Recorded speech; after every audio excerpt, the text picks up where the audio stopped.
In the year 1911, when much of the world was still mapping the frontiers of its own continents, a young American historian named Hiram Bingham III arrived in Peru with a singular obsession burning in his chest: to find the last capital of the Inca Empire, the legendary city of Vilcabamba, which had vanished into legend and jungle centuries before.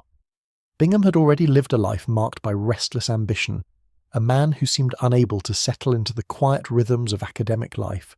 who felt instead an almost magnetic pull toward the unknown, toward those places where history had left gaps and mysteries that demanded to be filled. He was not a trained archaeologist, which would matter far less than the simple fact that he was willing to go where others hesitated, to climb where others would not, to believe in the possibility of discovery when prudence suggested surrender. The journey from the coast of Peru upward into the Andes was itself a kind of pilgrimage, a slow ascension into a different world, where the warm air of the Pacific gradually cooled and thinned, where the landscape transformed from desert into emerald valleys carved by ancient rivers, and where the mountains began to rise like cathedrals on the horizon,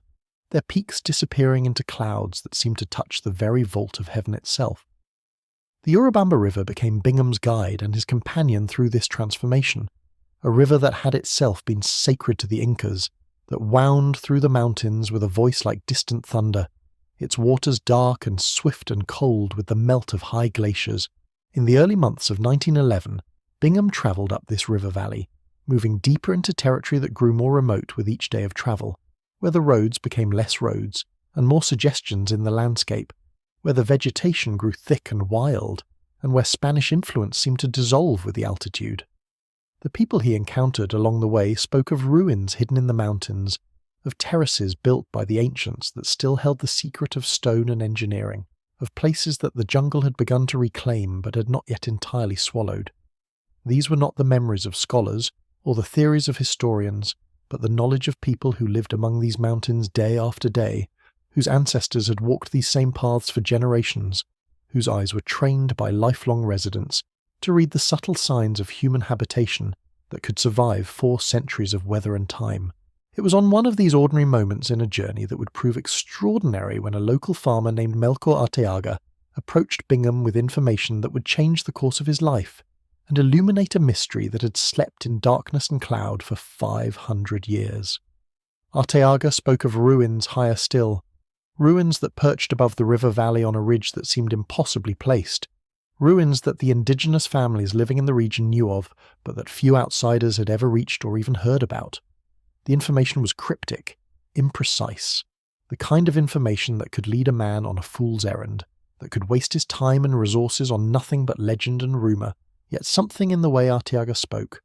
something in the certainty of his knowledge, suggested that there might be truth here, actual stone and actual structures waiting in the mist. Bingham's imagination ignited at the possibility, at the thought that perhaps, in this remote corner of the mountains, something significant had escaped the attention of the world, something that had endured in silence while empires rose and fell below. The decision to climb toward these rumoured ruins was made with the kind of casual determination that only someone with Bingham's combination of privilege and obsession could muster, for climbing into the high Andes was not a task to be undertaken lightly, was not a mere hike or pleasant excursion, but a confrontation with altitude and weather and terrain that demanded respect and preparation. On the 24th of July in 1911, a date that would acquire historical weight only in retrospect, Bingham set out with Arteaga and a small contingent of guides and helpers, beginning the steep ascent from the valley of the Urubamba, climbing away from the sound of the river and toward the ridge where the ruins were said to exist. The climb was not scenic in any comfortable sense. It was grueling and painful, the kind of physical exertion that empties the lungs of their oxygen and fills the legs with an ache that becomes almost meditation-like in its constancy. The altitude grew with each step upward, the air thinning until each breath required conscious effort, required the body to work harder simply to extract the oxygen necessary for survival, and the cold intensified as they climbed higher, the temperature dropping steadily as they left behind the warmth of the lower elevations. Rain began as they climbed, not the gentle rain of lower altitudes, but the cold, relentless rain of the mountains, the kind of rain that seems to come from within the cloud itself, that soaks not only the external clothing but seems to penetrate to the very core of the body, that turns the rocky trail treacherous and uncertain. The terrain beneath their feet was steep and unstable, loose stone and ancient soil that offered little purchase, that seemed designed to test not only the physical endurance of those who attempted to climb it, but also their mental fortitude, their will to continue when every muscle protested and every breath became a negotiation between body and environment. The clouds grew thicker as they ascended, wrapping around the mountain like a blanket, reducing visibility until the world became only the small circle of trail immediately ahead, only the next dozen meters of rocky ground, and Bingham found himself existing in a kind of suspended state, neither fully certain of where he was going nor completely sure of the terrain he was traversing. The wind added its own voice to this symphony of difficulty, howling through the ridge and carrying the moisture of the clouds directly into their faces, carrying as well the faint sounds of the mountain itself, the small avalanches of stone, the creak and groan of wind against ancient rock formations, sounds that seemed to echo backward through time. Yet there was something else present in this climb, something that would not be articulated until later, but that Bingham surely felt in the moment, which was a sense of moving towards something rather than simply enduring something, a sense that the difficulty of the climb was not arbitrary, but was itself a kind of guardian, a natural barrier that had protected the secrets above from casual discovery for centuries. The people of the lower valleys would speak occasionally of these ruins, would pass the knowledge down through families and generations. But the difficulty of the climb, the rain, the cold, the altitude, and the steepness of the terrain had served to keep the knowledge from spreading too far, had kept the ruins in a state of semi-isolation, even within a region that had been conquered and colonized centuries before. This barrier of difficulty was as much a protector of history as any wall or gate could have been, for it meant that the ruins themselves were not constantly disturbed, not picked over by curious travellers, not gradually dismantled by those seeking treasure or rare materials. As Bingham climbed higher and higher, his body growing weaker with each step even as his sense of anticipation grew stronger, he was climbing through layer upon layer of time itself, moving away from the present and toward a past that had been sheltered by geography and weather and the simple human preference for easier routes. Then, between one step and the next, the clouds seemed to part just enough, to thin just enough to allow vision, and Bingham saw for the first time what had been waiting above all these centuries to be witnessed again by the eyes of someone capable of understanding its significance. The first structures emerged from the mist like a vision or a hallucination, like something that might dissolve if observed too directly, and what he saw was not chaos or random ruins, but something far more organized and deliberate, something that could only have been built by a civilization of considerable sophistication and engineering skill. The terraces rose before him, step after step of carefully constructed agricultural walls, each terrace level and precise, each one built with stones fitted so carefully that mortar seemed almost unnecessary. And these terraces climbed the steep mountainside as if the ancients had somehow convinced gravity itself to cooperate in their designs. The precision of the construction was immediately evident even through the mist and rain, even in that moment of first encounter, for there is a quality to intelligent design that transcends time and circumstance, that communicates itself across centuries with a clarity that cannot be mistaken for accident or coincidence. Beyond the terraces, dimly visible in the thinning fog, were structures that appeared to be houses or temples, stone buildings that had been constructed with the same careful attention to geometry and fit, and Bingham's mind, trained in history and architecture, immediately grasped that he was looking at something ancient and important, something that had been created by hands long dead and preserved by luck and isolation. The moment of first sight is a threshold moment, a moment that divides time itself into before and after, and Bingham crossed that threshold with his eyes fixed on those terraces and that mist-shrouded architecture, aware perhaps even in the midst of his awe and excitement that his life had just been altered in a way that he did not yet fully comprehend. The reaction that filled him was not merely the excitement of discovery or the thrill of finding something unexpected, but something deeper and more profound, a kind of recognition, as if he had spent his entire life not quite knowing what he was searching for, and now that he had glimpsed it, he suddenly understood the true nature of his hunger. But what Bingham didn't realize yet, what no one would understand for decades, what scholars and historians would spend a century attempting to piece together, was that the city he had just stumbled upon held secrets far older and stranger than anyone imagined, held mysteries that would challenge everything that was believed about the Inca civilization, about the final days of the empire, about the nature of how cities are built and abandoned and reclaimed by time. As he climbed higher and pushed through the remaining clouds, the terraces became clearer, more substantial, and Bingham found himself stepping onto a level space that had been created by human hands, that had been maintained through centuries, that still held the echo of its original purpose, even after all those years of exposure to weather and wind and rain.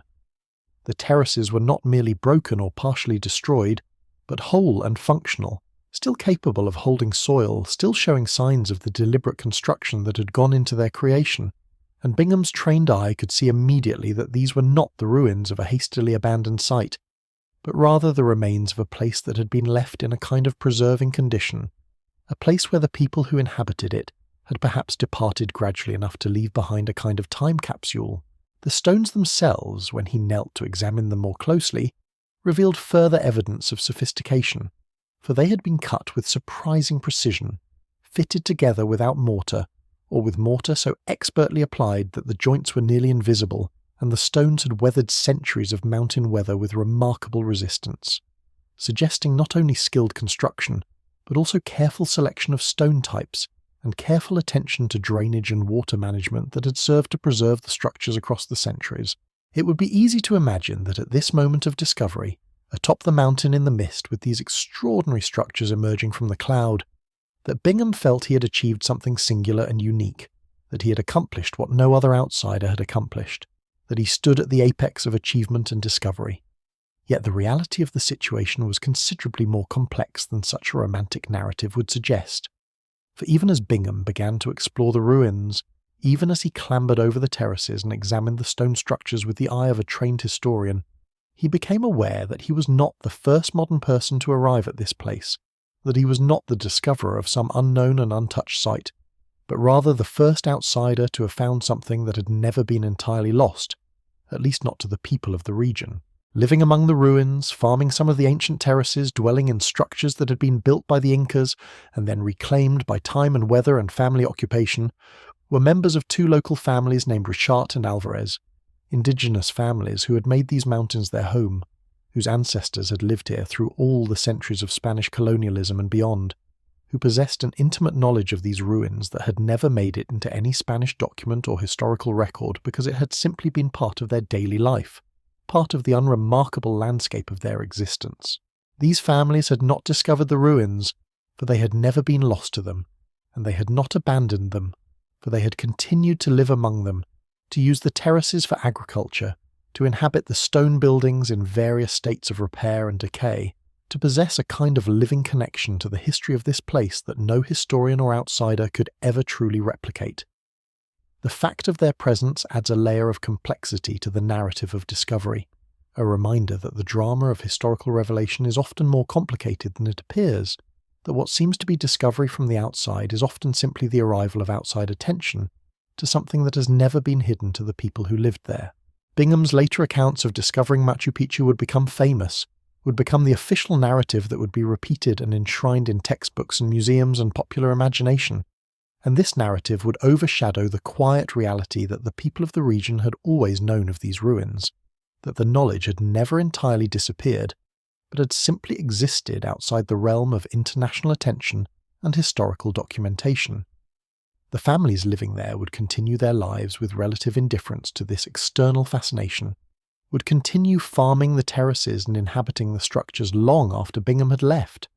long after the international attention had begun to focus on this suddenly famous site. The Andes themselves seemed to acknowledge the significance of this moment in their own way, for as Bingham stood there in the mist and cold, examining the walls and terraces, the mountains around him settled into a kind of timeless silence, a silence that seemed to exist outside the normal progression of time, as if the peaks and valleys and ancient stone had witnessed so many ages pass, so many civilizations rise and fall, that one more moment of human discovery seemed almost insignificant against the vast chronology of the mountains themselves. The sound of wind through the stones carried with it the accumulated weight of centuries, carried also the rain that continued to fall with that cold persistence that seemed to be a permanent condition of this altitude, and Bingham's own breathing, laboured and difficult in the thin air, became part of the acoustic environment, became a reminder that his body was only temporarily adapted to exist in this place, that below this altitude his body would feel normal and comfortable and capable, but here at this height his very presence was a kind of violence against nature, a confrontation between the lowland body and the high mountain reality. If you're new here, welcome to the Calm Archive, where history and sleep stories intertwine like the clouds wrapping around these ancient peaks. A new sleep story arrives every single night, every evening an invitation to drift away to somewhere new, somewhere with secrets waiting to be unveiled. Subscribe so you never miss one, and let's continue climbing together through these clouds toward deeper mysteries, toward the chambers and plazas of this city that waited 500 years to be seen again by the eyes of the world. The realization that was beginning to form in Bingham's mind as he explored the site in those first hours of discovery was that this was no small outpost, no minor settlement, but something of considerable significance, a planned city with architectural sophistication, with evidence of advanced understanding of construction and urban design, with terraces designed not merely for agriculture, but for something larger and more ambitious. The structures he could see through the mist suggested residential areas, ceremonial spaces, and there was something about the placement of these structures, the way they related to the mountain itself and to each other, that suggested careful planning, that suggested a vision of what a city could be when built at such extreme altitude, when constructed on a ridge between two peaks, when created in a place that seemed almost to exist between earth and sky. The scale of the site became clearer as Bingham explored further, as the mist occasionally cleared enough to reveal more of the city, and he began to understand that he was not looking at random structures, but at a complete city, a functioning urban centre that had been maintained and inhabited and then apparently abandoned, left to the slow processes of decay and reclamation that time and weather and vegetation would eventually impose. The mystery of why such a city had been built in such a place, and why it had apparently been abandoned, began to form in Bingham's mind, and this question would occupy historians and archaeologists for decades to come, would become one of the central puzzles of Andean history. Why would a civilization build a city here, so high in the mountains, so isolated from the major Inca centers, so difficult to access and maintain? What purpose did it serve? What knowledge or necessity drove the Incas to create this extraordinary place? And then, perhaps more intriguingly, what event or circumstance led to its abandonment, to the gradual departure of its inhabitants, leaving behind these structures to be reclaimed slowly by the mountain itself? These questions formed the core of the mystery that Bingham was encountering for the first time, a mystery that would draw scholars and dreamers and curious minds back to this place for generations, a mystery that seemed to deepen the more one learned about it, that seemed to promise revelation while simultaneously resisting complete understanding. And there was something else about this place, something that wouldn't make sense until much later, something that would require decades of archaeological work and scholarly investigation to begin to understand. The sense that this city had been abandoned deliberately, carefully, almost ceremonially, as if the people who lived here had left with intention and purpose, had sealed the fate of the city and then walked away into history, leaving behind structures so well built and so carefully maintained that they would survive intact for 5 centuries, waiting for the moment when the outside world would finally pay attention, when the mountain would finally yield its secrets,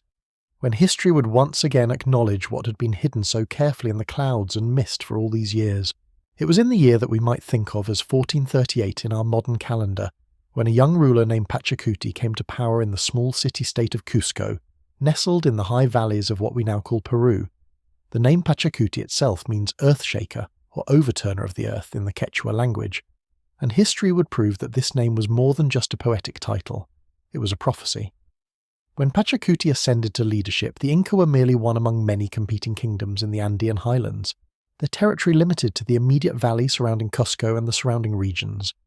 They possessed no empire, no sprawling network of dominion, no roads that stretched across impossible terrain. They were regional players in a landscape crowded with regional players, their future uncertain and their destiny not yet written into the mountains themselves. But something stirred in Pachacuti's vision, something that transcended the ordinary ambitions of a regional lord. He looked at the valleys and the peaks surrounding him, and he saw not limitations but possibilities, not boundaries, but potential for transformation. In the decades that followed his rise to power, Pachacuti embarked upon a campaign of conquest and consolidation that would fundamentally reshape the Andean world. He brought neighbouring kingdoms under Inca control through a combination of military might and diplomatic negotiation, gradually expanding the sphere of Inca influence outward from Cusco, like ripples spreading across still water. Each conquest brought new territories, new peoples, new resources, and new possibilities. By the time of his death, the small kingdom of Cusco had been transformed into something the world had never quite seen before, an empire of breathtaking scale. The Inca called this empire Tawantinsuyu, which translates to the four quarters together, a name that reflected both the geography and the cosmic philosophy of the Inca people. This empire stretched across more than 2,500 miles from the north in what is now Colombia, down through the spine of the Andes Mountains, and all the way south to the edges of what is now Chile and Argentina. At its height, Tawantinsuyu encompassed an estimated population of between 12 and 16 million people, making it the largest pre-Columbian empire in all of the Americas, larger than the Aztec Empire to the north, larger than any other indigenous state that had ever existed in the Western Hemisphere. The empire covered more than 2 million square kilometers of territory, much of it among the most challenging landscape on Earth, high mountains and deep valleys and cloud-draped slopes, where the air itself grows thin and breathing becomes a conscious effort. What makes the existence of such an empire even more remarkable is that the Inca accomplished this feat without the technologies that other ancient civilizations had developed. They had no wheeled vehicles, relying instead on foot traffic and llama caravans to move goods across their territories. They had no iron tools, crafting their implements instead from stone and bronze and copper. They had no writing system in the traditional sense, though they developed a sophisticated system of knotted cords called quipus that allowed them to record numerical data and information with remarkable precision. They had no monetary system, instead organizing their economy around principles of reciprocal exchange and labor tribute. And yet, with these apparent limitations, they built an empire that functioned with remarkable efficiency, that endured for nearly a century, and that left behind monuments and achievements that still astound us today. The roads of the empire were perhaps the most visible symbol of Inca organizational genius and ambition. The Chapac Ñan, which translates to the Great Road, or the Main Road, was not a single highway, but rather a vast network of interconnected pathways that eventually stretched to encompass approximately 25,000 miles of carefully constructed routes. These roads wound through the most impossible terrain imaginable, across high mountain passes where the elevation reaches 13,000 feet, through deep valleys carved by glacial rivers, along cliff sides where a single misstep would mean a fall of thousands of feet into the void below. Some sections of these roads were carved directly into living rock, the Inca engineers removing entire faces of mountains to create level pathways. Other sections featured sturdy stone construction, with retaining walls and drainage systems designed to handle the intense rains of the high Andean weather. In some places, the roads were constructed as suspension bridges woven from grass cables, structures so ingeniously designed that some of them remained in use for centuries after the fall of the empire. What made these roads truly extraordinary was not merely their extent, but the purpose they served in holding together an empire of such vast geographic scale. A messenger travelling the Chapac Ñan could move from one end of the empire to the other in a matter of weeks, carrying information, directives, and administrative decisions from the Inca ruler in Cusco to the distant provinces. The roads facilitated the movement of the Inca army, allowing military forces to be deployed rapidly to any point within the empire where resistance or rebellion might arise. They enabled the movement of tribute goods, textiles and crops and precious metals and feathers and other valuable materials, flowing from the provinces back to the imperial capital. The roads were the circulatory system of the empire, the means by which resources and information and military might could reach every corner of Tawantinsuyu, binding together a diverse collection of peoples and territories into a functioning political and economic whole. It was Pachacuti himself who initiated many of these grand construction projects, seeing in them not merely practical infrastructure, but symbols of Inca power and organizational capability. As he expanded the empire, he also worked to expand the capital city of Cusco, reshaping it into a grand ceremonial and administrative center that would reflect the power and sophistication of Inca civilization.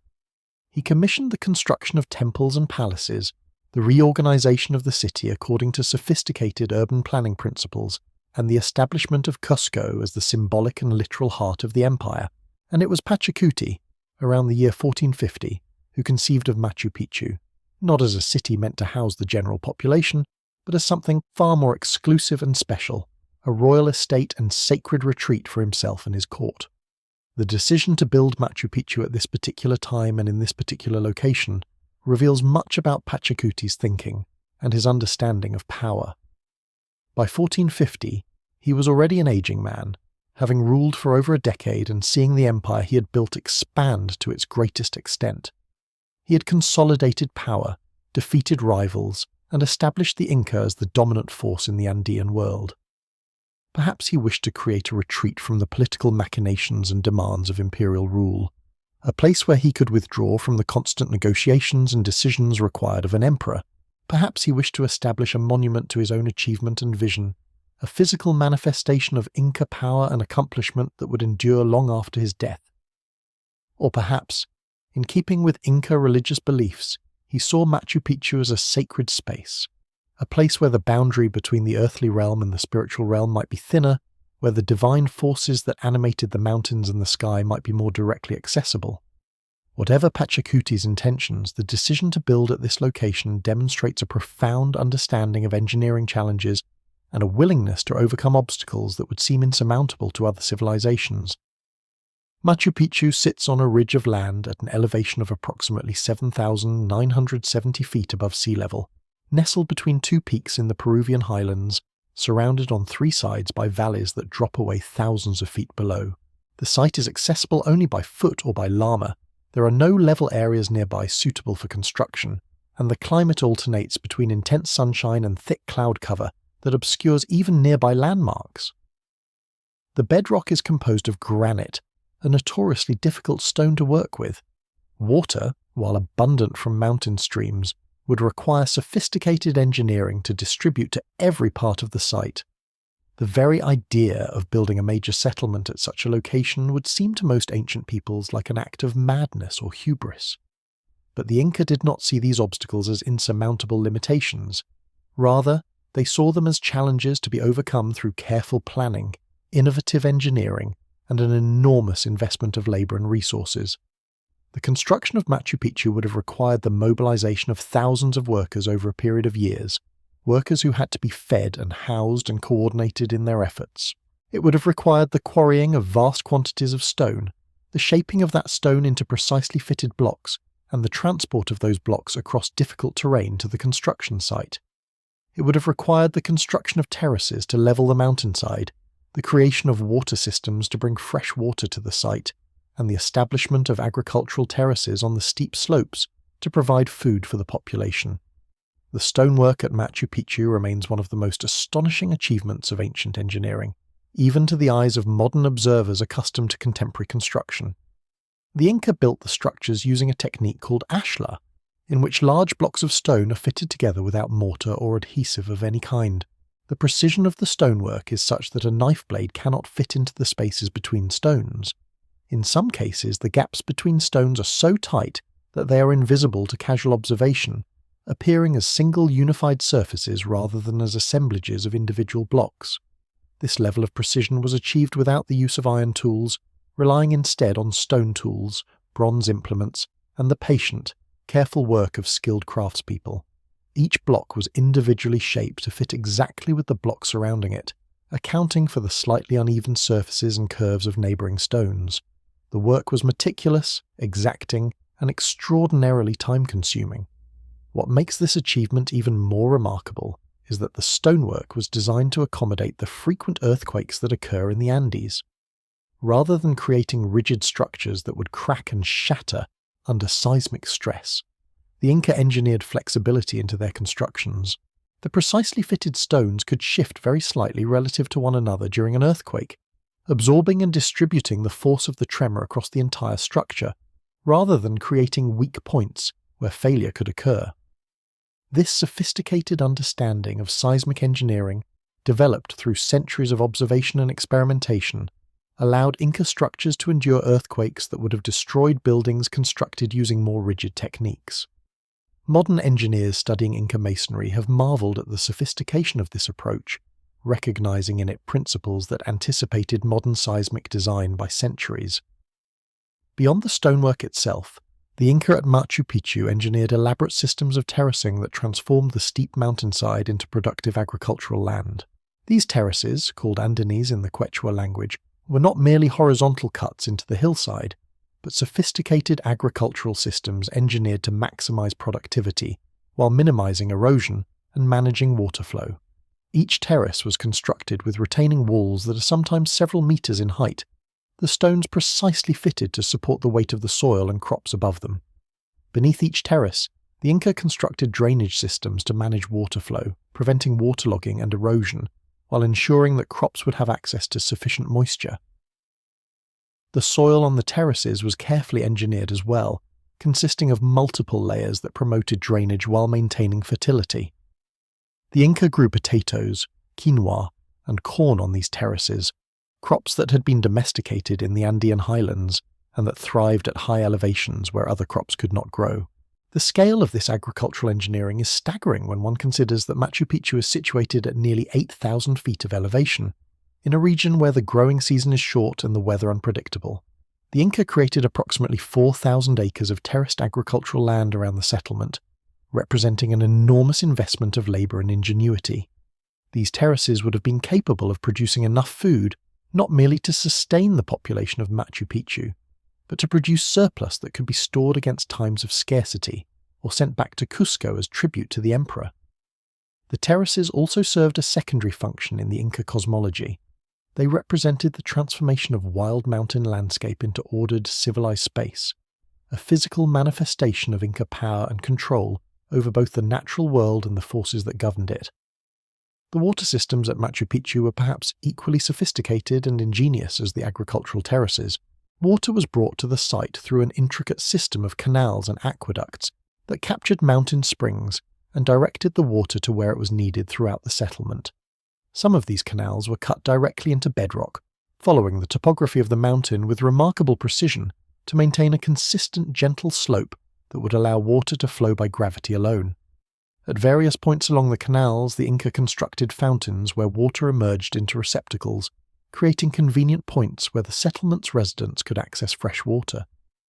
The engineers who designed these systems understood principles of hydrology and fluid dynamics with impressive sophistication, ensuring that water would flow reliably even during times of drought, and would not accumulate in places where it might cause erosion or flooding. The construction of these water systems required careful surveying and planning, as well as the patient removal of vast quantities of rock to create the channels through which water would flow. This combination of stonework, terracing, and water engineering created a settlement that was at once a marvel of practical functionality and an expression of Inca cosmological and spiritual beliefs. Every element of Machu Picchu's construction served a purpose, whether practical or symbolic. The arrangement of buildings, the alignment of walls, the placement of plazas and ceremonial spaces, all of these elements were deliberate choices reflecting Inca understanding of how space should be organized and how human activity should be structured within that space. The Inca built Machu Picchu not merely as a place where people could live, but as a total environment that expressed and reinforced Inca values, Inca cosmology, and Inca power. But the most extraordinary thing about Machu Picchu wasn't the stonework or the terraces, or even the sophisticated engineering that allowed a city to function at such an impossible elevation. It was something hidden in the very alignment of the buildings themselves, something that lay dormant and unrecognized for centuries after the Spanish conquered the Inca Empire, and Machu Picchu was abandoned to the cloud forest and the passing of time. It was something that wouldn't be understood until astronomers and archaeologists in the modern era, centuries later, turned their instruments toward these ancient walls and discovered that Pachacuti and the builders he employed had aligned the very stones of Machu Picchu to track the movements of celestial bodies, weaving the cosmos itself into the architecture of stone and space. The Intihuatana stone stands in the Temple of the Sun like a silent sentinel, its surface weathered by 5 centuries of wind and rain, yet perfectly preserved in its essential form. The name itself carries profound meaning in Quechua, the hitching post of the sun, and when you understand what the Inca understood about this stone, you begin to grasp how deeply they read the sky and wove that knowledge into the very architecture of their sacred places. This was not merely a decorative element or a religious symbol placed arbitrarily among the temples. This was a functional observatory, a calendar marked in stone, an instrument of such precision that it allowed the Inca priest to track the movement of the sun with an accuracy that rivals what we might expect from modern astronomical instruments. The stone itself is roughly rectangular, carved from the living rock of the mountain, and it rises perhaps 5 feet above the surrounding platform. Its corners point toward the cardinal directions, and this is where the genius of its design becomes apparent. 4 corners, 4 directions, 4 seasons. The Inca worldview was fundamentally ordered around the principle of duality and fourfold symmetry, and the Intihuatana embodies this cosmology in its very shape. But the true miracle of this stone reveals itself at specific moments in the year when the sun reaches particular positions in the sky. During the equinoxes, the moments when day and night are equal, the sun climbs to such a specific angle that at noon it passes directly overhead, so that the stone casts no shadow at all. Imagine standing here on the platform, watching the sun rise over the Andean peaks, tracking its path across the sky hour by hour, and then witnessing the precise moment when the stone's shadow simply vanishes, when the sun stands directly above you with nothing between you and its light but the thin mountain air. This was not accident or coincidence. This was careful, deliberate observation translated into stone. The winter solstice, the moment when the sun reaches its southernmost point and the days begin to grow longer again, holds special significance throughout the Andes. The Inca honoured this turning of the year with great festivals and ceremonies, and at Machu Picchu, the Temple of the Sun was positioned with a sophisticated understanding of light and geometry that suggests the builders had mapped the sun's movement across the sky with meticulous care.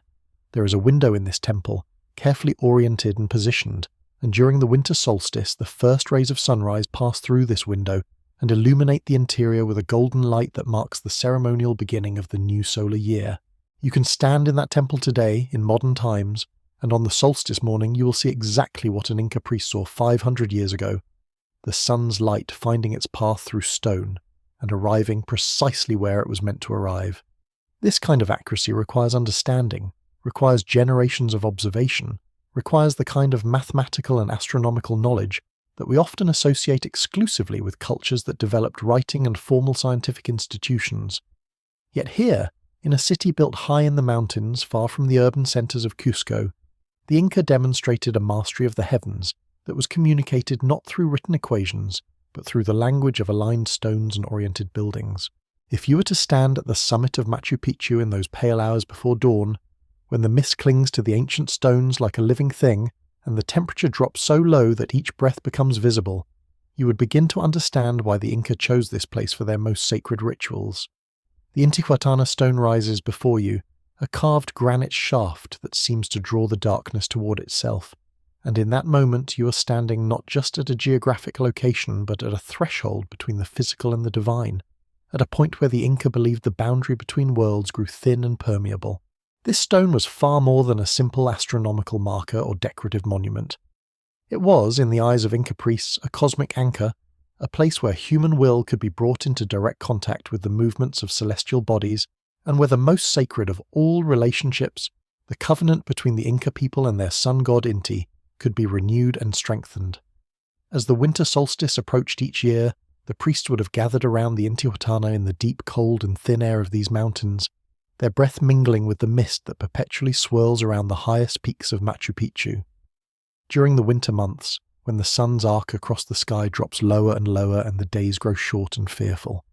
these priests would have performed ceremonies at the stone that were not merely symbolic, but absolutely essential as far as they understood the workings of the universe. They believed that without their intervention, without the rituals performed at this sacred stone, the sun might indeed disappear entirely during those darkest days and never return.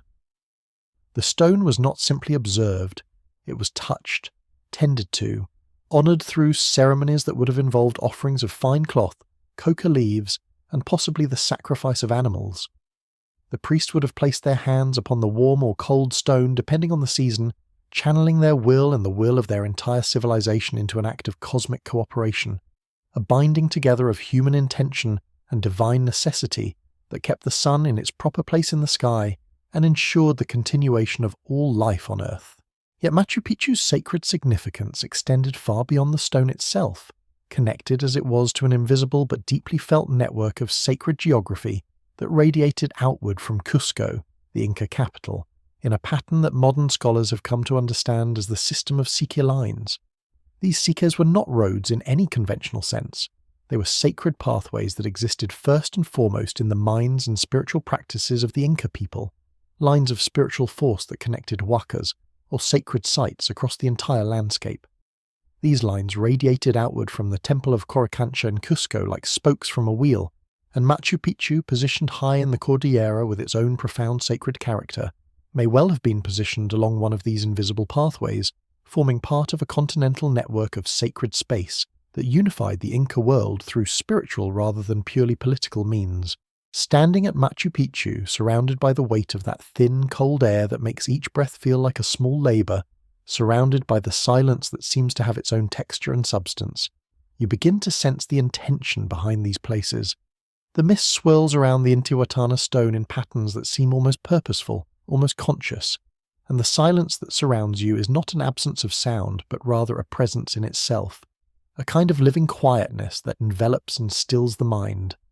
The cold works its way into your bones, clarifying your thoughts, stripping away the concerns of the everyday world until you exist only in this moment, in this place, in this space where ancient hands once touched these stones in an effort to bind together heaven and earth.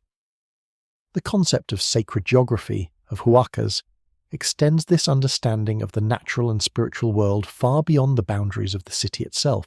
A huaca, in Inca belief, was not merely a physical location but a living entity, an animate presence embedded in the landscape. Mountains were huacas, rivers were huacas, large rocks, springs, and unusual geological formations were huacas. These were not considered inanimate objects to be catalogued and studied from a distance, but rather sentient beings with whom the Inca maintained relationships of reciprocity and respect. The landscape itself was alive, watching, present, participating in the spiritual and material life of the people who inhabited it. Machu Picchu was not built in isolation, floating above the world like a separate realm. Rather, it was positioned as a node in a vast network of sacred locations that stretched across the Andean region, each one connected to the others through invisible threads of meaning and astronomical significance. The city's alignment with the surrounding mountains demonstrates this principle in concrete, measurable terms. Huayna Picchu, the dramatic peak that rises directly above the city and features in countless photographs of Machu Picchu, was not merely a geographical feature, but a spiritual presence integrated into the urban plan. When you stand in certain locations within the city and look toward Huayna Picchu, you're not simply observing a mountain. You're engaging in an act of devotion, acknowledging a sacred being that towers above you. The mountain's physical prominence above the city mirrors its spiritual prominence in the cosmology of the place. Putacusi, another peak visible from the city, holds similar significance, and the Salcantay Glacier, the snow-covered mountain that dominates the landscape to the west, served as a huaca of tremendous importance, a place where snow and ice met the sky, where the cold that nourished the water system emerged from the earth. This brings us to one of the most sophisticated and enduring aspects of Machu Picchu's engineering, the water system. Beneath the terraces and temples along the mountainside, a network of channels and fountains carries water from natural springs down through the city in a carefully controlled flow. There are 16 fountains, each one constructed with precision, each one fed by the same source, yet each one positioned to serve specific functions within the city's social and religious order. Some fountains were likely reserved for ceremonial purposes, others for daily consumption, others for agricultural irrigation of the terraces. The water system represents an engineering achievement that has astounded modern archaeologists and hydrologists. The channels still function today. 500 years after the city was abandoned, water still flows through these channels, still falls into these fountains, still maintains the subtle music of moving water that must have been a constant presence in the soundscape of daily life here. The sophistication of the drainage system is equally remarkable. Every terraced area is positioned to allow water to flow away from the agricultural beds, without pooling or creating muddy conditions. The buildings themselves are constructed so that water runs off their roofs into designated channels rather than seeping into the foundations. This kind of comprehensive approach to water management suggests an understanding of the relationship between water, agriculture, soil health, and building preservation. In a city built on a mountainside in one of the wettest regions of the Andes, managing water was not a minor concern but a central organizing principle. The failure to manage water properly would have led to erosion, crop failure, and structural damage. The success of the system is evidenced by the fact that the terraces are still fertile, still capable of supporting plant growth, 5 centuries after the city was abandoned. The Room of the Three Windows occupies a special place in the religious and cosmological significance of Machu Picchu. This structure, with its 3 precisely oriented windows, is believed by many scholars to have served a function related to the observation and understanding of cosmic events. The 3 windows are not haphazardly placed, but positioned to frame specific views of the landscape and the sky. Some researchers suggest that these windows were aligned with astronomical events or with particular huacas visible from the city. Others propose that they held significance related to the Inca creation myth, to the story of Manco Capac and the origin of the empire. In Inca cosmology, the number 3 held symbolic importance: 3 worlds, 3 levels of existence, 3 aspects of divine reality. The 3 windows may have represented this tripartite structure of the cosmos, making the room itself a kind of 3-dimensional text, in which cosmological truths were written in stone and light. When you begin to see Machu Picchu not as a collection of separate structures, but as a unified expression of astronomical, geographical, and spiritual understanding, the entire city transforms in your perception. Every building is positioned not randomly, but in relationship to every other building. Every orientation is deliberate. Every alignment carries meaning. The staircases are not merely functional pathways, but processional routes that guide movement through sacred space in specific sequences. The plazas are not simply gathering spaces, but open areas positioned to frame particular views of the sky. The entire city is a kind of 3-dimensional calendar, a machine for marking the passage of time and the movement of celestial bodies, but also something far more profound, an attempt to build a bridge between the human realm and the cosmic realm, to create a place where the order of the heavens could be directly experienced and honoured through the structures and spaces of daily life. The precision with which all of this was accomplished without the aid of written mathematical notation, without the aid of modern surveying instruments, without the aid of any technology beyond stone tools and an intimate familiarity with the landscape, is almost difficult to contemplate. The Inca did not have algebra or calculus, at least not in the form that we know these disciplines.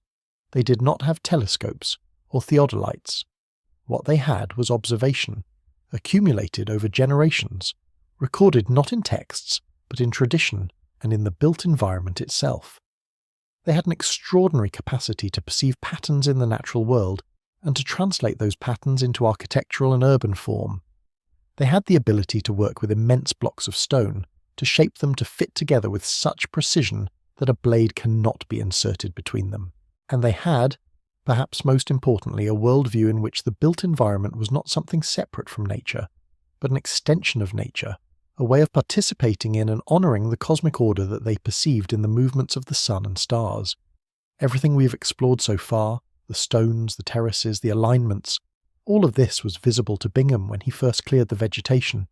The plaza revealed itself. The temples emerged from the undergrowth. The staircases became navigable once more. But beneath the surface, hidden in the very bones of this mountain, there were mysteries that would take nearly a century to uncover. The alignments that we now recognise, the astronomical significance of particular buildings, the role of water in both the practical and spiritual life of the city.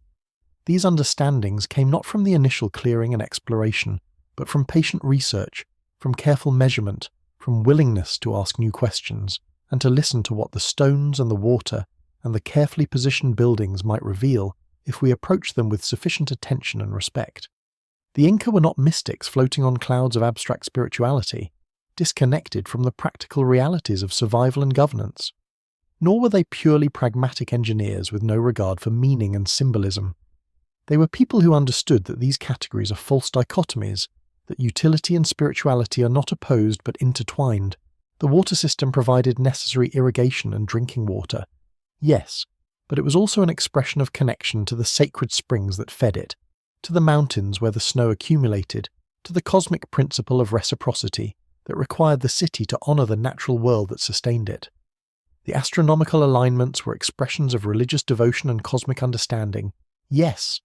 but they were also practical tools for marking time and anticipating seasonal changes. The terraces fed the population, but they also expressed the Inca understanding of human beings as participants in a sacred landscape, rather than masters of it. You're doing wonderfully staying with me through the clouds, through the complexity and beauty of what the Inca built and understood. If the Calm Archive has become part of your nighttime routine, if you found yourself returning to these stories of hidden cities and ancient wisdom, that little subscribe button helps more than you know. Every subscriber means that stories like this one continue to reach people in the quiet hours before sleep, that the voices and perspectives and accomplishments of cultures that were nearly erased from history get to be heard and honoured. Now, let's go deeper into the mountain. There are secrets still hidden in Machu Picchu's shadows, mysteries that archaeologists are still working to unravel, stories that are still being read from the ancient stones. The deeper we go, the more Machu Picchu reveals about the Inca and about ourselves, about what human beings are capable of creating when we approach the world with reverence rather than dominance, when we build in conversation with the landscape rather than in conquest of it. As the morning light filtered through the gaps between the precisely fitted stones, the inhabitants of Machu Picchu moved through their daily rhythms with the quiet purposefulness of people who had long since accepted the peculiar isolation of their mountain home. We can estimate that roughly 750 people lived here at the height of the city's occupation, though the exact number remains one of those historical shadows that refuses to sharpen into absolute clarity, a figure arrived at through careful archaeological measurement of residential structures and the careful calibration of food storage facilities scattered throughout the site. These residents were not random settlers or displaced peoples seeking refuge in the clouds. Rather, they were selected inhabitants of the Inca Empire, hand-chosen by the state for specific purposes, each family assigned a role within the intricate machinery that kept this impossible city functioning. The population was diverse enough to suggest a deliberate mixing of artisans, farmers, administrators, and spiritual practitioners, a microcosm of imperial society compressed into a space where every stone, every terrace, every carefully angled drainage channel spoke to the meticulous planning that governed Inca life. The city itself was naturally divided into two distinct zones, a spatial arrangement that reflected the fundamental organizational philosophy of the Inca civilization. The agricultural sector occupied the northern and western portions of the site, where the famous terraces cascaded down the mountainside in that hypnotic pattern that catches the breath of visitors even today. Terraces that were not merely decorative but represented an engineering solution to the problem of coaxing crops from steep slopes where gravity and erosion would normally have made cultivation impossible. These terraces, numbering more than 150 in total across the site, were connected by sophisticated systems of irrigation channels that captured and distributed water with such precision that maize, potatoes, and quinoa could be grown in abundance, despite the altitude and the challenging climate. The terraces were maintained with obsessive care, their walls constructed with the same mortarless technique used in the temples, stones fitted so precisely that a knife blade could not slip between them, and this construction method served a purpose beyond mere durability. It allowed for the slight flexibility that prevented cracking during the earthquakes that periodically shook this region of the Andes. Below these agricultural terraces, the urban zone rose in tiers of stone structures, ceremonial plazas, residential compounds, and specialized buildings whose precise functions remained subjects of scholarly debate, though their arrangement suggests a society highly conscious of hierarchy, purpose, and the proper ordering of space. The boundary between agricultural and urban zones was not merely practical but metaphorical, representing a careful division between the realm of sustenance and the realm of spirituality, between the mundane work of feeding the body and the elevated activities of the mind and spirit. Daily life in Machu Picchu would have unfolded according to rhythms both natural and imposed, the cycles of the sun and seasons intersecting with the demands of the state and the structures of the Inca administrative system. The farmers who worked the terraces would have risen with the pre-dawn darkness, moving out to their assigned plots as the stars still hung in the sky above, knowing every nuance of their small sections of land, understanding which areas received morning sun first and thus warmed fastest, which sections held moisture longest during the dry season, which terraces faced the mountain winds that could damage young plants. The work of agriculture at this altitude was relentless and unforgiving. The growing season was compressed into just a few months, requiring intense labour during the planting and harvest periods, and the constant maintenance of the terraces themselves, the repair of walls damaged by weather or tremors, the clearing of channels that could clog with soil or debris, the careful composting and soil management that kept these mountainside farms productive year after year. Beyond the fields, the weavers worked in workshops that we can identify by their remains and their proximity to residential areas, creating the textiles that were among the most precious commodities in the Inca world. And the work of weaving was not a mere craft, but a deeply valued practice that could require months to complete a single fine cloth. The weaver's fingers working the threads with meditative precision, the rhythm of the loom becoming a background heartbeat to their thoughts and conversations. Ceramic workers shaped vessels and decorative items in styles that marked them as products of this particular highland settlement, each piece revealing something about the tastes and needs of the people who made and used them. And these potters would have worked in open-air studios or partially covered workshops, their hands perpetually stained with clay, their workshops accumulating the broken pieces and failed attempts that archaeologists would eventually uncover centuries later. The production of chicha, the corn beer that was central to Inca ceremonial and social life, would have been another continuous activity at Machu Picchu, for chicha was not merely a beverage but a medium of exchange, a component of ritual offerings, a social lubricant that facilitated community gathering and state obligation, and the process of making chicha, grinding the maize, sprouting it, fermenting the resulting liquid in large vessels, required space, knowledge, and constant attention. The great ceramic vessels required for chicha storage have been found throughout the site, and their size suggests that beer production was a significant enterprise, possibly managed by specialized workers or directed by state administrators, and we can imagine the complex interplay of labor that maintained this production. Farmers growing the maize, then delivering the harvest to the breweries, where specialists took over the process, transforming grain into the amber liquid that would fuel ceremonies, reward workers, and bind the community together through shared consumption. The smell of fermentation would have been constant in certain areas of the city, a pervasive scent that would have marked those workshops as surely as smoke marked the areas where cooking fires burned, and to have lived in Machu Picchu would have been to exist within a tapestry of smells, the earthy aroma of freshly turned soil on the terraces, the sharp scent of roasting maize, the yeasty funk of fermenting chicha, the smoke of cooking fires, the mineral smell of stone dust from ongoing construction or repair. Beyond these primary activities of agriculture, textiles, and brewing, the daily work of maintaining the city itself would have been ceaseless, for stone does not maintain itself without human intervention. The cutting and fitting of blocks for new structures or repairs, the carving of channels and staircases, the construction and maintenance of walls, the careful sweeping and cleaning of the plazas that appear to have been important gathering spaces, all of this representing labour that would have filled the hours of the day from dawn until the light failed in the western sky.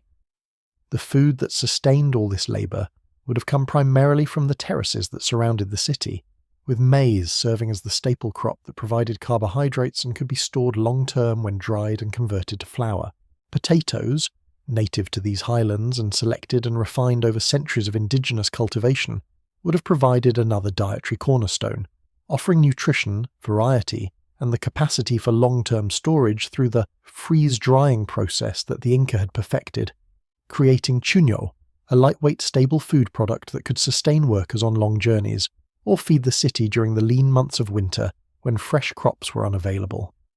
The terraces also produced quinoa, that complete protein grain that modern nutritionists have rediscovered as a superfood, but which the Inca understood centuries ago as a nutritious and reliable crop. And the combination of maize, potatoes, and quinoa provided a diet that was nutritionally sophisticated, covering the spectrum of necessary nutrients, while remaining suitable to storage and distribution by the state authorities who managed food supply. Coca leaves were cultivated on the lower terraces of Machu Picchu, where the altitude and temperature were slightly more favourable to the plant than at the city proper,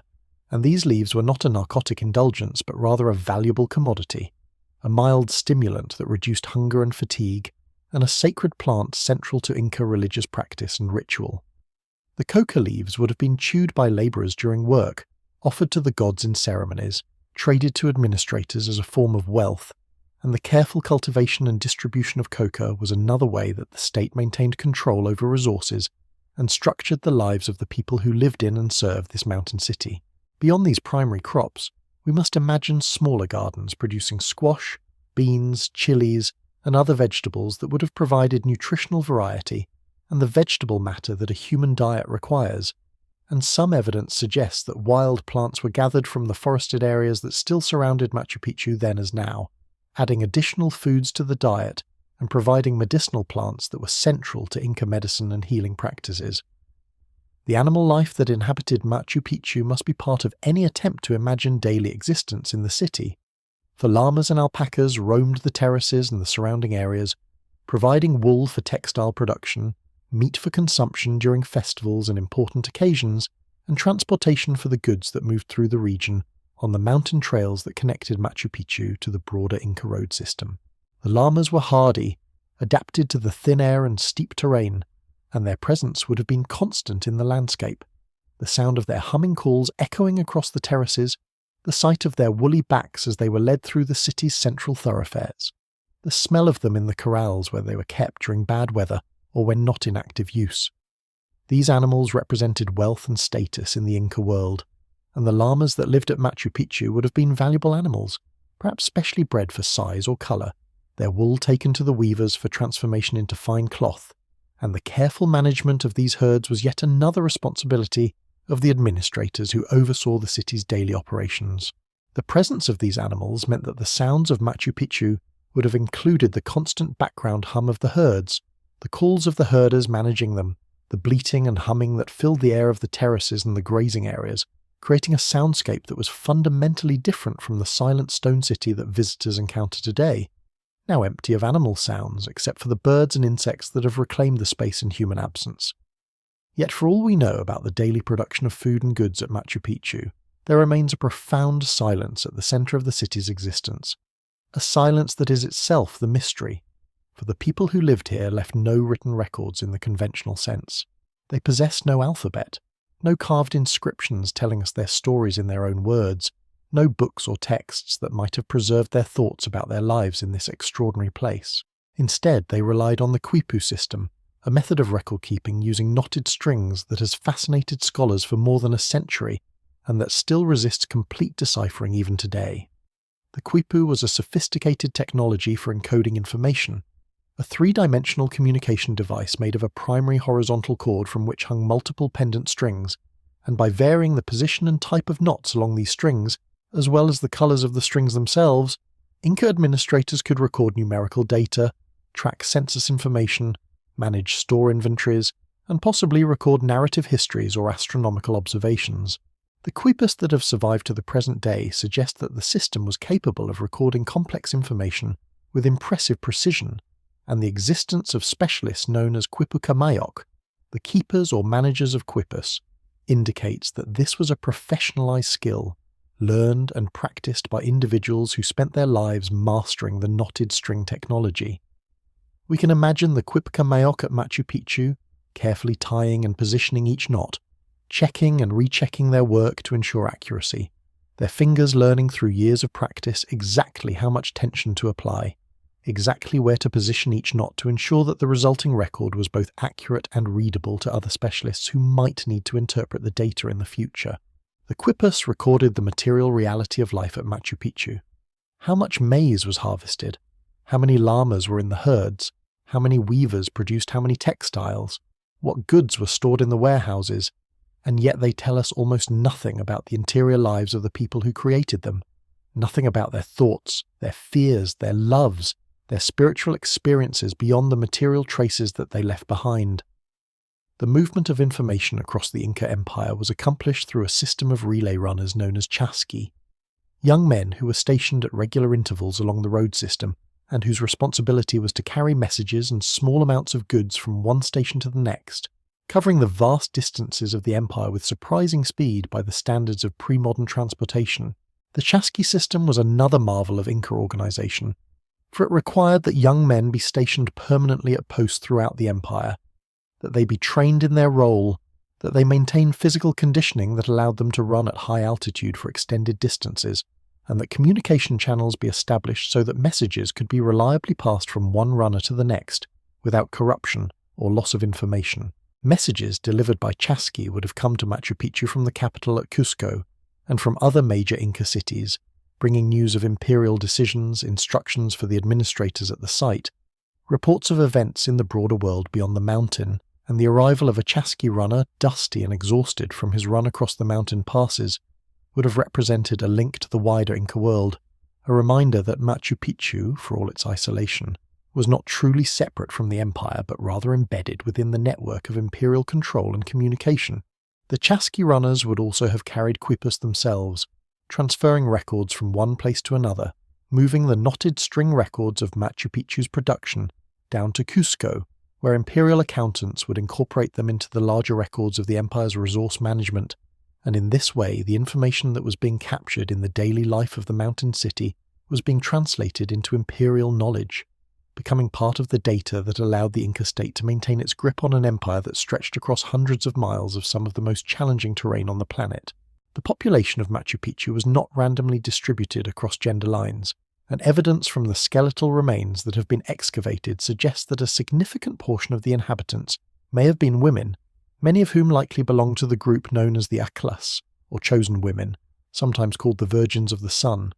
though the terminology itself carries the baggage of Spanish colonial understanding and may not accurately reflect how these women understood their own role and status. The Aklas were women selected from throughout the empire for their beauty, intelligence, and status,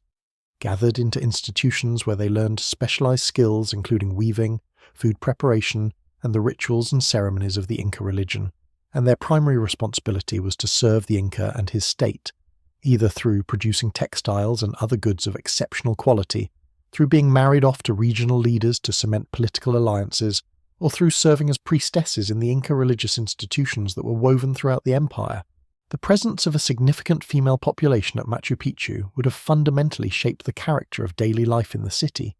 for women's work in weaving and textile production was not seen as subordinate to men's work in agriculture or construction, but rather as parallel and equally valued, and the products of their hands, fine textiles that demonstrated extraordinary skill and required months of labour, were among the most precious goods in the Inca world, items that could be used as diplomatic gifts, offered in religious ceremonies, or traded for other valuable goods. The skeletal evidence from burials at Machu Picchu, painstakingly studied by bioarchaeologists who have examined bone structure, wear patterns, and the evidence of nutrition and disease preserved in the physical remains of the dead,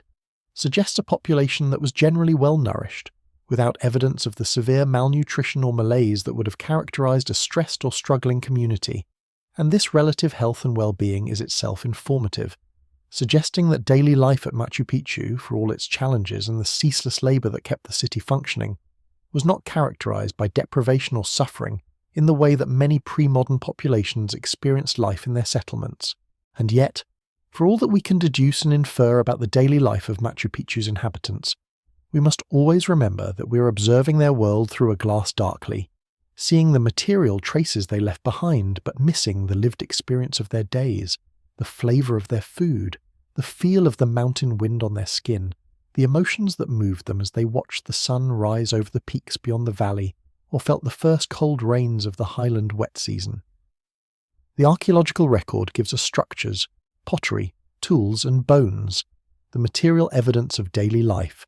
and from these objects we can construct narratives about how people lived, what they ate, how they worked, what they made and used and valued. We can see in the careful construction of the terraces evidence of people who respected their environment and worked in partnership with the land rather than in domination of it, and we can see in the architectural harmony of the city evidence of people who cared deeply about proportion, balance, and the integration of human structures with the natural landscape. We can see in the elaborate religious sites, in the carefully oriented temples and ritual spaces, evidence of people for whom the spiritual realm was intimately connected to the material world, for whom daily life was saturated with religious meaning and purpose. But the inner lives of these people, the thoughts they thought while they worked the fields, the stories they told each other during the dark hours of night,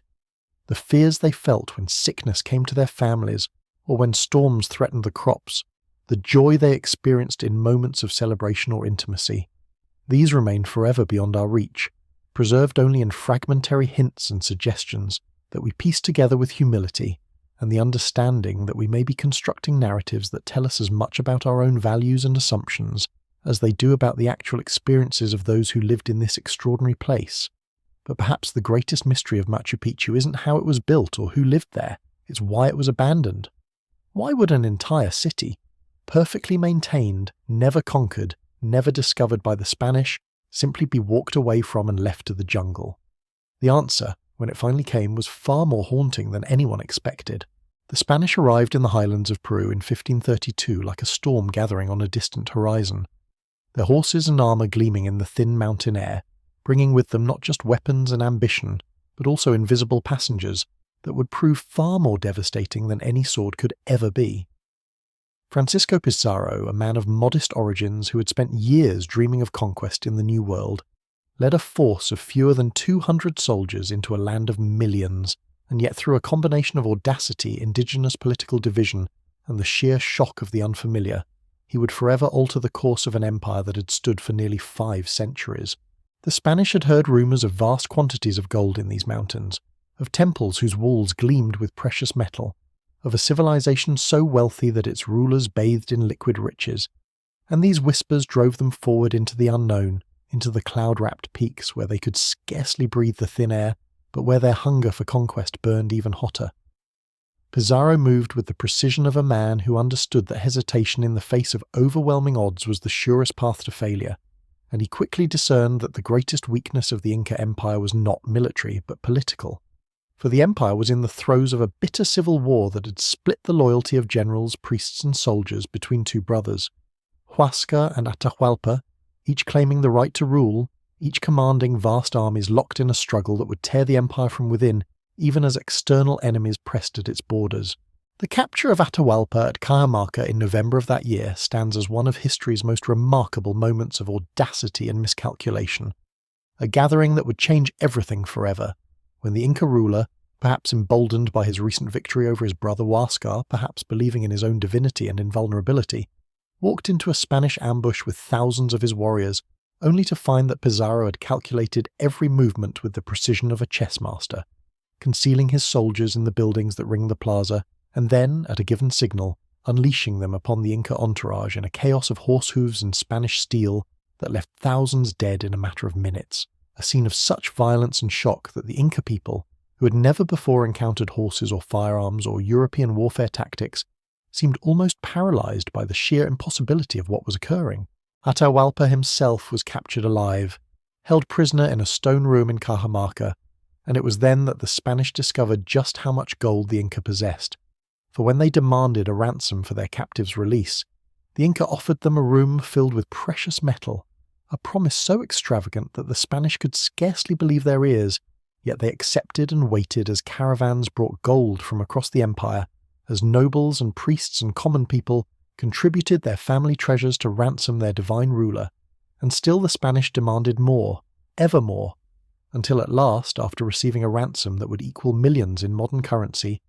Pizarro ordered Atahualpa executed anyway, strangled by Spanish soldiers while Inca nobles watched helplessly,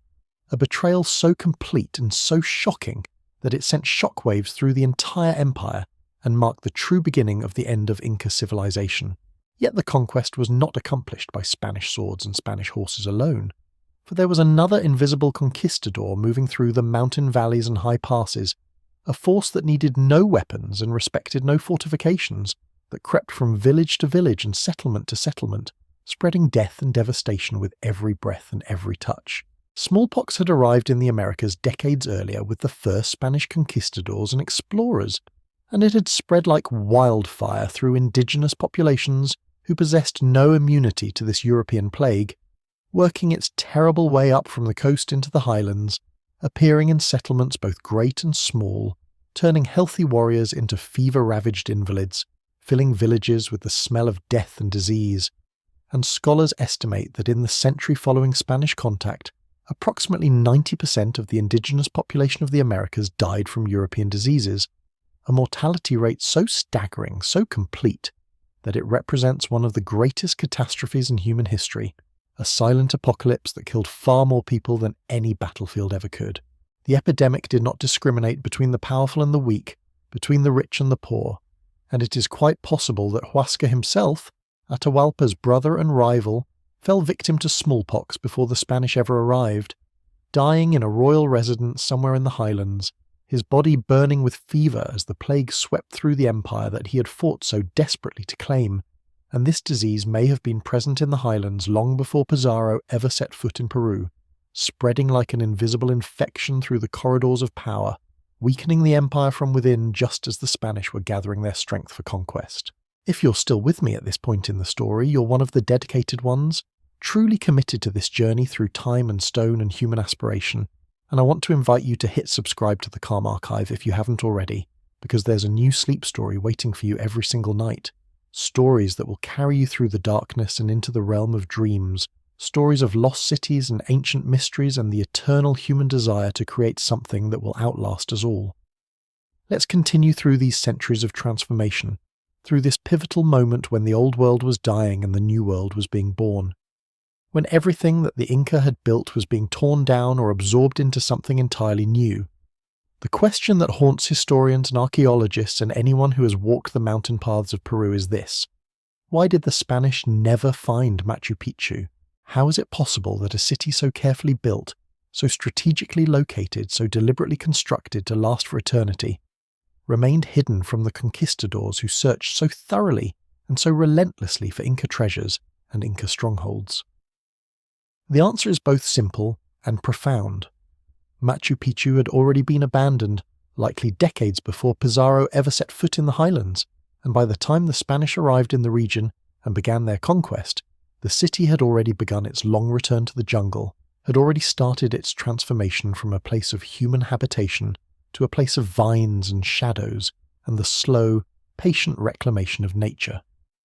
The scholars and researchers who have studied this question most carefully have proposed several theories, each plausible, each supported by evidence, each adding another layer to our understanding of why this remarkable city was left behind. Some believe that the civil war between Huascar and Atahualpa, which was raging at the time of Spanish arrival, may have caused severe disruptions in the supply lines that connected Machu Picchu to Cusco, the great capital city that lay days away down winding mountain paths, and without the steady flow of supplies and people and administrative support from the capital,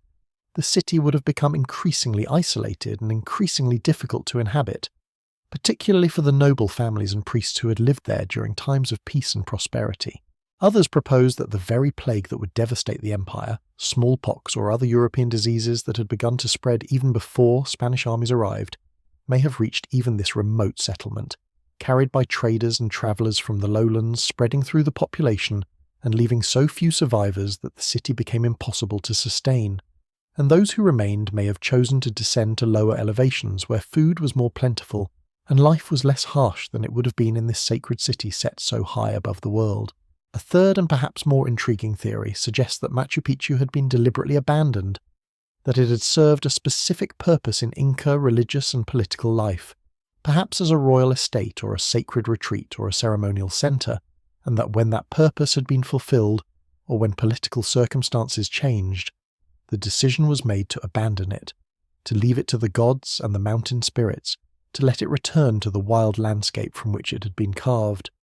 Whatever the true cause, or whether it was some combination of all these forces working together, the result was the same. Machu Picchu was left behind, its people departed, its terraces left to fall silent, its temples left to empty rooms where no prayers were spoken and no offerings were made. The first living things to reclaim the city were the smallest and the most patient.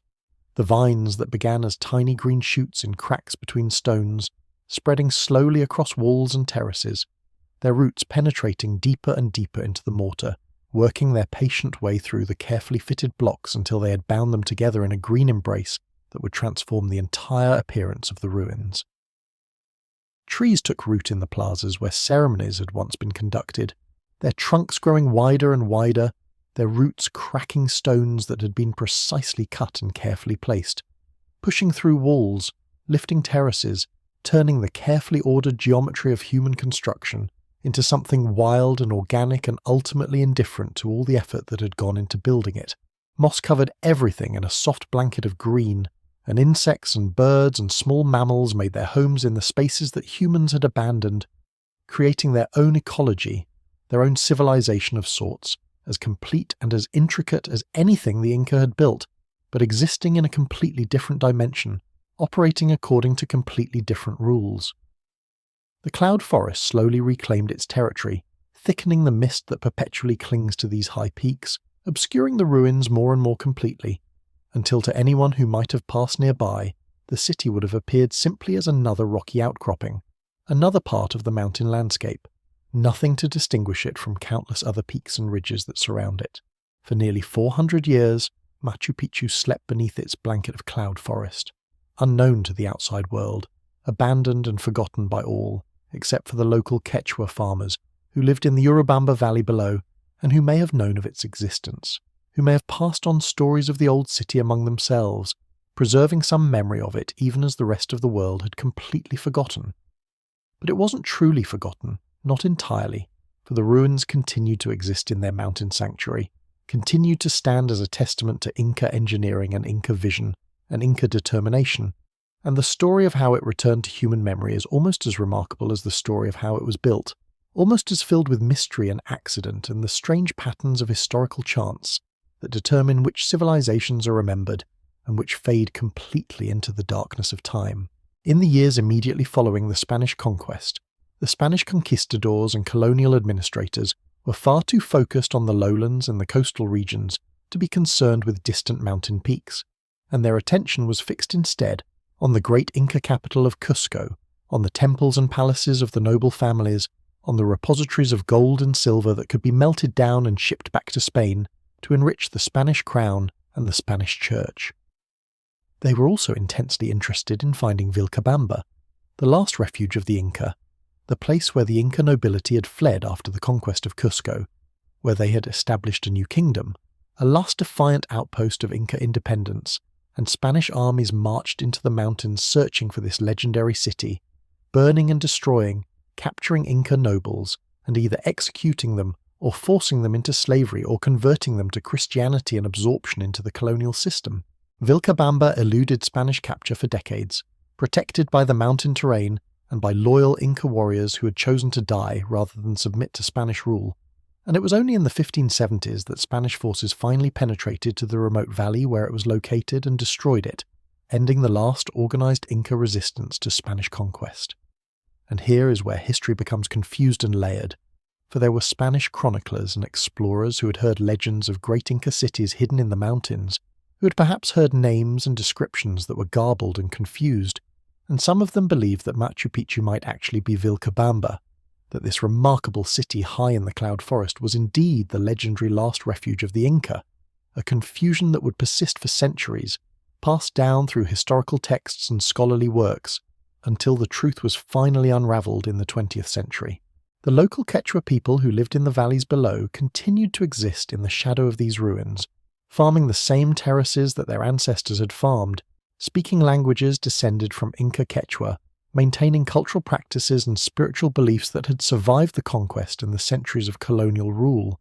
Yet they did not venture often into the high ruins, did not make pilgrimages to the abandoned city,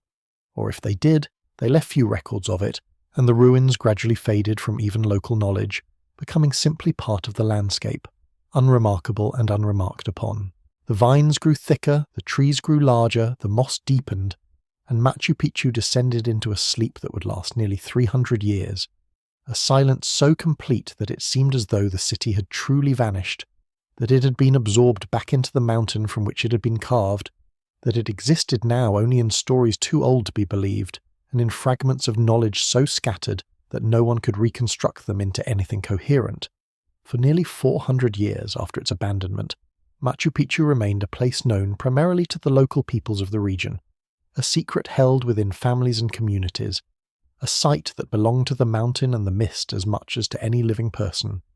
Then in 1911, when Bingham first made his way up those stone paths, when he first glimpsed the rising terraces through the clouds, the world beyond the Andes learned of this hidden sanctuary for the first time in centuries. But the story of Machu Picchu's rediscovery was far from complete on that initial expedition, and Bingham would return to the mountain again and again, driven by an insatiable hunger to understand every stone, every wall, every carefully constructed water channel that had survived the long centuries of silence.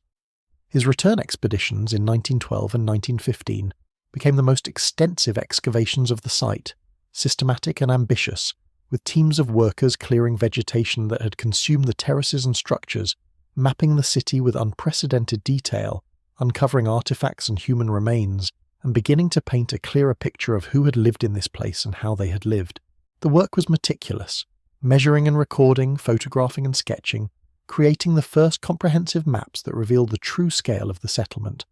the sophisticated planning that had gone into its construction, and the remarkable preservation of structures that had endured centuries of wind and rain, frost and earthquakes, without human maintenance or care. Yet this work of documentation, which seemed at the time to be a noble preservation of history, would itself become the centre of a controversy that would echo through the decades, a shadow cast across Bingham's legacy and the story of Machu Picchu itself. During those expeditions, Bingham's teams removed thousands of artifacts from the site: pottery and textiles, jewellery and tools, skeletal remains and ceremonial objects, and shipped them back to Yale University in the United States, creating an enormous collection that became one of the most important repositories of Peruvian archaeological materials in the world. The intention, one might imagine, was preservation and study, the safekeeping of these objects so that they might be analysed and understood by scholars who had access to resources and expertise. Yet for the Peruvian people, for the nation whose heritage these objects represented, the shipment felt like something else entirely: a removal, a theft, a taking away of their own history and culture without permission or compensation. For decades, Peru demanded the return of these artifacts, making formal requests to Yale University, appealing through diplomatic channels, arguing that these objects belonged in the nation where they had been created and where they should be studied and displayed within their own cultural context. The controversy became a symbol of a larger historical pattern, one in which Western institutions and Western scholars had claimed ownership of non-Western heritage, had transported the material culture of other peoples to museums and universities in Europe and North America, where they could be studied by those with access and resources, while the peoples themselves were often excluded from the scholarship and the narrative. Bingham himself became a focal point of this historical reckoning, his reputation complicated by the understanding that his excavations, however scientifically rigorous, had been part of this extraction of cultural property, this removal of objects that held spiritual and historical significance for the Peruvian people. Only in 2012, more than a century after the initial expeditions, did Yale University agree to return the artifacts to Peru, acknowledging the legitimacy of the claims and the justice of restoring these objects to the nation and people from which they had been taken. The return was celebrated as a symbolic moment, a recognition that the stewardship of cultural heritage required acknowledging indigenous claims and the rights of nations to their own archaeological materials. Yet the controversy itself remains a reminder of the complex legacy of 20th century archaeology,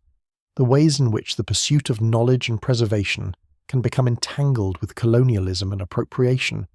and the importance of understanding that heritage and history belong first and foremost to the peoples and nations whose ancestors created them. As the decades passed and the 20th century gave way to the 21st, the methods available to archaeologists and researchers expanded dramatically, offering new ways to see beneath the surface, to perceive what centuries of vegetation and soil had concealed. The technology of ground-penetrating radar, which sends electromagnetic waves into the earth to create detailed images of subsurface structures, began to reveal outlines of buildings and pathways hidden beneath the thick layers of accumulated soil and plant material that covered much of Machu Picchu. Even more remarkably, lidar scanning, light detection and ranging, using aircraft-mounted laser technology, could penetrate the forest canopy around the site and create three-dimensional maps of the terrain, showing not only Machu Picchu itself but also the broader landscape of roads, agricultural terraces, and structures that connected it to the settlements and resources of the surrounding region. These technologies, silent and precise, revealed that the city that Bingham had known was only a fraction of a much larger complex, that the Inca had undertaken engineering projects on a scale that earlier archaeologists had not fully appreciated, that entire systems of agriculture and communication connected Machu Picchu to the empire beyond. With these discoveries came new questions, new puzzles to solve, new evidence that suggested the site had been far more complex and multifunctional than any single theory could explain. Some researchers argued that Machu Picchu had been a royal retreat, a place built for the Inca ruler Pachacuti and his family, a sanctuary where the most powerful person in the empire could escape from the demands of administration and court life, could find peace and isolation in the mountains. Others proposed that it served as a religious sanctuary, a place where sacred rituals were performed, where the Inca priests and priestesses connected with the spiritual forces that they believed inhabited the high places of the world, where ceremonies honouring the sun god Inti and other deities shaped the rhythm of the year and the purpose of the architecture itself. Still others suggested that the precision of its construction and the careful alignment of certain structures with celestial events indicated that Machu Picchu had functioned as an astronomical observatory, a place where priests and scholars could study the movements of the stars and planets, could track the cycles of the seasons, could understand the cosmos in ways that governed the agricultural and ceremonial calendar of the Inca Empire. And yet there were also scholars who argued that viewing Machu Picchu as primarily a fortress, a place of military purpose and defense, better explained its location on a mountaintop, its restricted access, the defensive structures that had been incorporated into its design. Perhaps the most likely truth, the one that modern archaeology increasingly suggests, is that Machu Picchu served all of these functions simultaneously, that its purposes were layered and multiple, that the Inca built it not as a single-function structure, but as a place that unified royal power with spiritual significance, that connected the empire to the cosmos while also serving practical economic and military purposes. This understanding itself represents a kind of maturation in how we approach these ancient sites, moving away from the idea that we must choose a single explanation,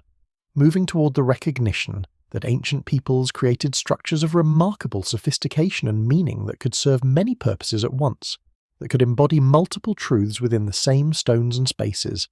In 1983, Machu Picchu was designated a UNESCO World Heritage Site, an international recognition that it held cultural and natural significance that transcended national boundaries, that it represented something precious not just to Peru, but to humanity as a whole. The designation was a culmination of decades of scholarship and advocacy, an acknowledgement that this site mattered, that it deserved protection and preservation, that its secrets and its stories belonged to the world. Yet even as the designation brought prestige and brought international attention to the site, it brought with it new challenges and new threats, the very success of archaeological discovery and tourism development, creating pressures that threatened the integrity of the ancient structures themselves. Today, more than 1.5 million visitors arrive at Machu Picchu each year, a number that has grown steadily as international tourism has expanded, as the site has become iconic, as the image of the citadel rising above the clouds has appeared in guidebooks and on travel websites, and in the dreams of people around the world.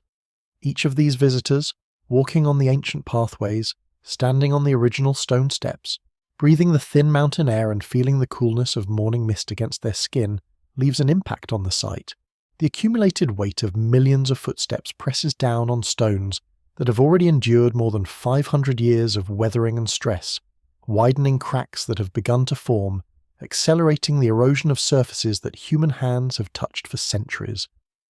The vibrations of so many people moving through passages that were designed for perhaps dozens or hundreds at a time create subtle vibrations in the structures themselves, stress that appears in miniature fissures and hairline fractures. Scholars and park managers have begun to debate how to balance the accessibility and democratization that tourism brings.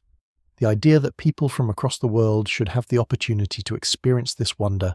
to stand in the presence of ancient achievement, to feel the weight and the meaning of history, with the practical necessity of preservation, the understanding that the site cannot sustain infinite numbers of visitors, that at some point the damage becomes irreversible. Some have proposed limiting the number of daily visitors, implementing strict quotas that would dramatically reduce the numbers of people allowed onto the mountain each day, which would decrease the direct pressure on the structures but would also mean that many fewer people would have the opportunity to visit, that the site would become less accessible and more exclusive. Others have suggested that the answer lies not in reducing visitors, but in better distributing them, in spreading access across the site more carefully, in directing people away from the most fragile areas, in using technology to monitor the condition of the stones and to predict where damage is most likely to occur.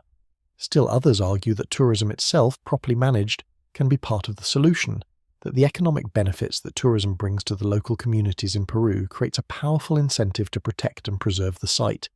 that people are more likely to care for something when they derive benefit from it,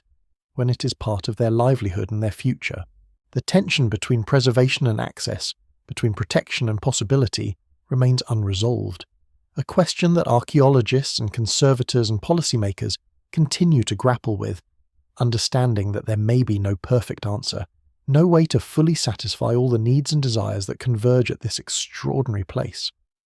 And even now, even after more than a century of study, even as millions of people walk the ancient pathways each year, Machu Picchu continues to reveal new secrets, continues to yield mysteries that had remained hidden through the centuries. As recently as the last few years, researchers employing those same technologies of ground-penetrating radar and LiDAR scanning have found evidence of chambers and passages that no one knew existed, spaces that had been covered by earth and vegetation for so long that even Bingham and his teams, with all their meticulous excavation and mapping, had walked past them without perceiving their presence. In 2023, scientists announced the discovery of what appear to be underground structures beneath the Temple of the Sun, chambers that may have held ritual significance or served as storage for sacred objects, spaces that suggest the Inca engineering genius extended not just upward into the clouds, but also downward, beneath the surface, creating a vertical architecture that extended through all dimensions. The possibility that there are still chambers to be explored, rooms that have been sealed for 500 years, waiting to be opened and understood, is a reminder that this site has not yet yielded all its secrets, that there remain mysteries waiting to be solved, that the work of understanding Machu Picchu is far from complete. The Inca Trail, the ancient pathway that connects the Urubamba Valley to Machu Picchu, has become in modern times one of the most famous hiking routes in the world, a 4-day journey that draws thousands of trekkers each year, people who wish to experience not just the destination but the journey itself, who want to know what it felt like to walk the same stone steps that Inca travelers and soldiers and pilgrims walked centuries ago. The trail winds through cloud forests and along mountain ridges, passing through passes at high altitude where the air grows thin and the sky seems impossibly close, descending into valleys where the world opens out and the landscape stretches away in all directions, then climbing again toward the Sun Gate, the entrance to Machu Picchu, from which the city appears suddenly, materializing as if from legend, as if it is not fully real but something conjured from dreams and mist. Modern hikers follow ancient footsteps, their boots touching stones that were placed by Inca hands, their eyes following the same vistas that were observed by merchants and soldiers and pilgrims in centuries past. They experience something of the physical reality of approaching Machu Picchu, the gradual understanding of distance and altitude that the journey imparts, the knowledge that this city was not a distant abstraction, but a destination that required the traversal of difficult terrain that connected to the world through paths and roads that led outward to the empire beyond. The trail has been both preserved and transformed by tourism, with modern infrastructure built alongside ancient stones, with guides and porters managing the logistics of modern trekking, with the experience shaped by contemporary technology and comfort, alongside the authentic encounter with the landscape and the ancient route. Yet something of the essence of the journey remains, something in the rhythm of walking, in the changing light through the mountains, in the moment of arrival at the Sun Gate, when the city reveals itself and the centuries seem to compress into a single moment where past and present meet. Now, as the afternoon light begins to shift, as the sun moves across the sky above the cloud-covered peaks, as the mist rises from the deep valleys and clings to the stone terraces of Machu Picchu, imagine yourself there. Imagine yourself walking slowly through the ancient city, your footsteps soft on the worn stones, your breath growing steady as you move from the agricultural sector up toward the central plazas and temples. Feel the coolness of the air against your skin, the humidity that seems to make everything slightly damp, the faint mist that swirls around you and then clears, obscuring and revealing the structures of the city in turn. Listen to the sounds of the mountain, the distant call of birds that live nowhere else in the world, the soft whisper of wind moving through the canyons and across the exposed ridges, the occasional sound of distant water flowing, the quiet that is not quite silence but rather the sound of the mountain breathing, of life continuing in all its subtle and gentle manifestations. The stones beneath your feet are worn smooth by centuries, worn by the sandals and feet of those who built this place and lived here, those who came on pilgrimages and ceremonies, those who maintained the city through the long years before its abandonment. The weight of history is present in every rock, in every carefully fitted corner, in every terrace that cascades down the mountainside, built by people whose names we will never know, whose individual stories have been consumed by time, yet whose collective achievement stands before us in stone and space, in the shape of the earth itself, modified and refined by human will and skill. The mystery of Machu Picchu is not something that technology can fully resolve, not something that scholarship can entirely explain, because at its heart is something that lies beyond explanation, something that speaks to the human capacity to create beauty and meaning in the face of wilderness and stone, to build monuments that will outlast empires and centuries, that will continue to move the human heart long after those who built them have turned to dust and been forgotten. And as you stand in the central plaza, as the mist swirls around you and the eternal mountains rise above you, as the weight of the sky presses down with the weight of 500 years, you begin to understand something of why this place matters, why it continues to call to us, why the mystery itself, unresolved and perhaps unresolvable, is part of its power and its meaning. As you drift deeper into this final hour, let yourself imagine standing in Machu Picchu, not in daylight, but in the profound darkness of night, when the city belongs entirely to the earth and the sky and the spirits that have never truly left this sacred place. Picture yourself walking slowly along the Temple of the Sun, your hand trailing across stones that still hold the warmth of the day even as hours of darkness have passed, and above you the sky opens into a cathedral of stars so vast and so bright that it seems impossible the modern world exists anywhere beyond these mountains. The Milky Way stretches across the heavens like a river of light, just as the ancient Inca knew it, and they believed it was indeed a river, a celestial waterway that mirrored the earthly rivers flowing through the valleys below, connecting the upper world to the lower world in an eternal dance of symmetry and balance. As you stand there in the quietness, you begin to understand the profound philosophy that guided the Inca people in their relationship with this land,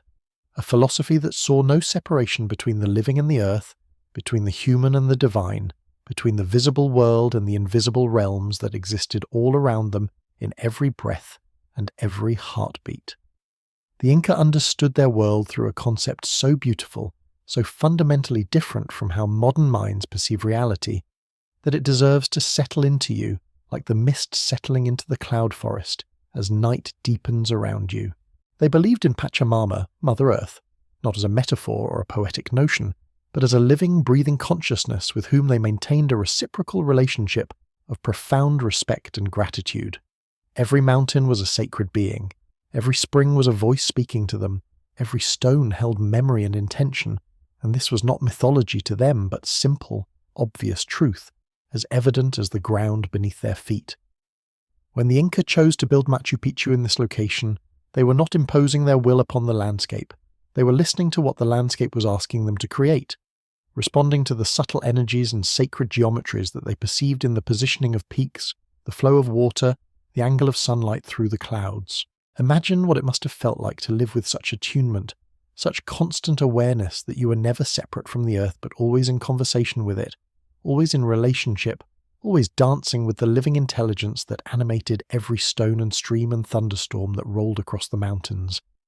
This is a state of being that perhaps feels impossible in our modern lives, yet it is encoded in your body still, in the deep wisdom that knows you are made of earth, that your bones are stone, that your blood is water, that your breath is the same air that has moved across these peaks for millions of years. The Inca cosmos was organized around a sacred pattern that connected everything in a unified whole,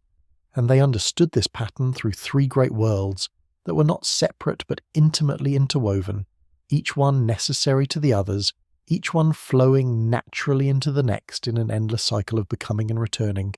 The uppermost realm, Hanan Pacha, was the world of spirit and light, the domain of the sun and the stars and all things that soared and flew and connected the earth to the infinite sky. And at the center of this realm was the condor, the great sacred bird whose wings could stretch wide enough to embrace all of creation, a creature so powerful and so spiritual that to the Inca, it represented the highest aspirations of human consciousness, the ability to rise above worldly concerns and perceive the divine order underlying all things. Beneath that was K Pacha, the middle world, the world of daily life and human experience and earthly creation. And this realm was embodied in the puma, the sacred mountain lion, strong and grounded and supremely aware, moving with purpose through the physical world with grace and power,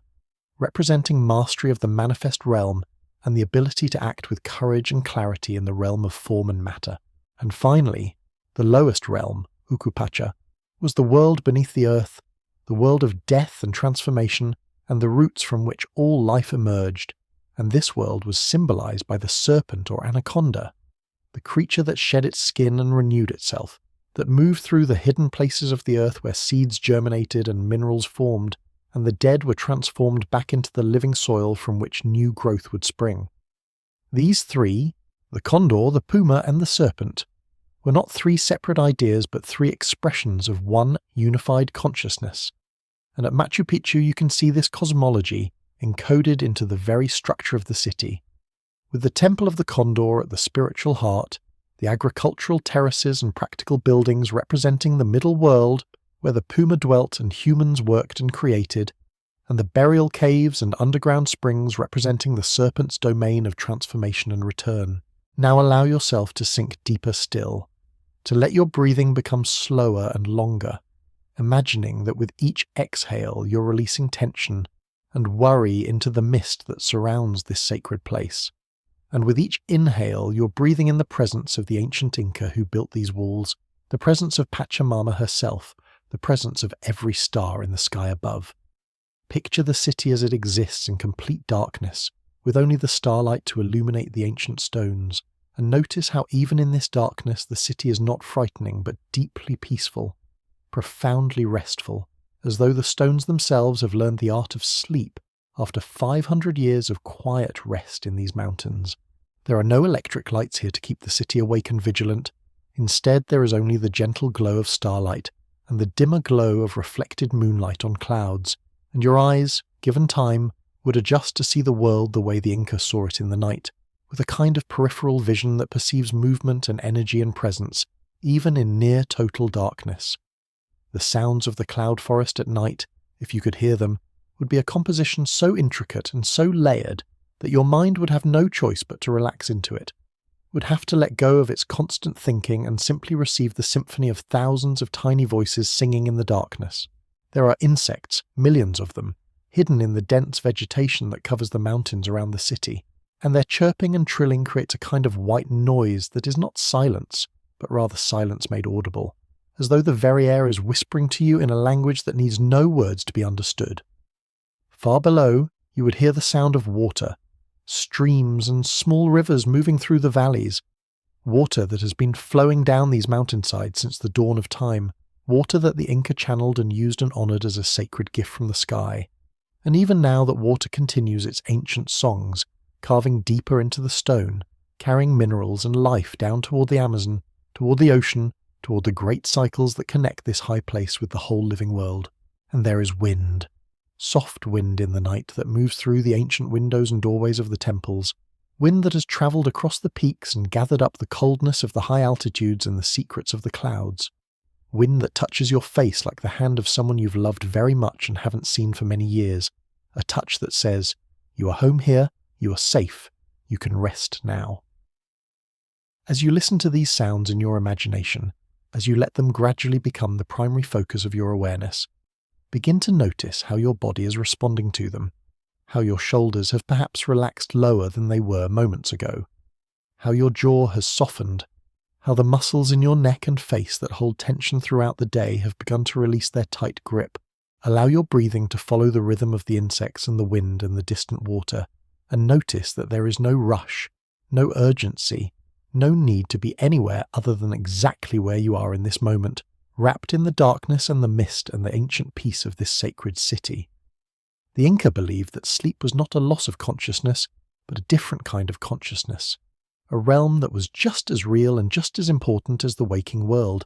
And in this nighttime realm, the boundaries between the living and the dead became permeable, and it was in sleep that the soul could travel and heal and gather the wisdom that would guide the body through the coming day. In many ways, sleep is like the clouds that have surrounded Machu Picchu for 500 years, a gentle covering that obscures the sharp details and harsh realities of the daytime world,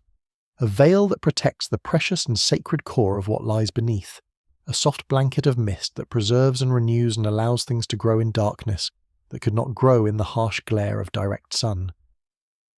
Just as the clouds have protected the city, keeping it hidden and intact, your sleep now will protect you, will knit together the threads of your body and mind, will process the experiences of the day and file them away safely into your memory, will give your immune system the chance to repair and restore itself, will give your heart the chance to beat more slowly, and your blood pressure the chance to lower,